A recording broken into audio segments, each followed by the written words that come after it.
আপনার স্মার্টফোনে এই 4টি সেটিংস করে রাখুন, দেখবেন আপনার স্মার্টফোনে চার্জ থাকবে দ্বিগুণ।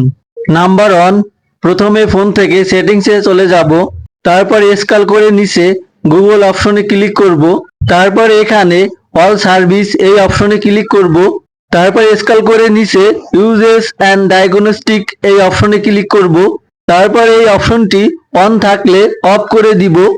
2 নম্বরে সেটিংস ওপেন করব, তারপর স্ক্রল করে নিচে লোকেশন অপশনে ক্লিক করব, তারপরে এখানে ওয়াইফাই অ্যান্ড ব্লুটুথ স্ক্যানিং অপশনে ক্লিক করব, তারপর এখান থেকে ওয়াইফাই স্ক্যানিং অপশনটি অফ করে দিব, তারপরে নিচে ব্লুটুথ স্ক্যানিং অপশনটি অফ করে দিব। 3 নম্বরে আবারও ফোনের সেটিংস ওপেন করব, তারপরে ব্যাটারি অপশনে ক্লিক করব, তারপরে নিচে পাওয়ার সেভিং মুড এই অপশনে ক্লিক করব, তারপর এখান থেকে পাওয়ার সেভিং মুড অন করে দিব।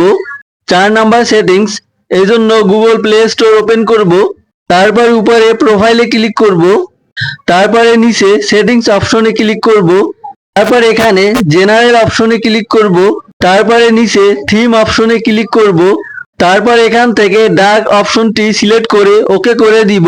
That's it.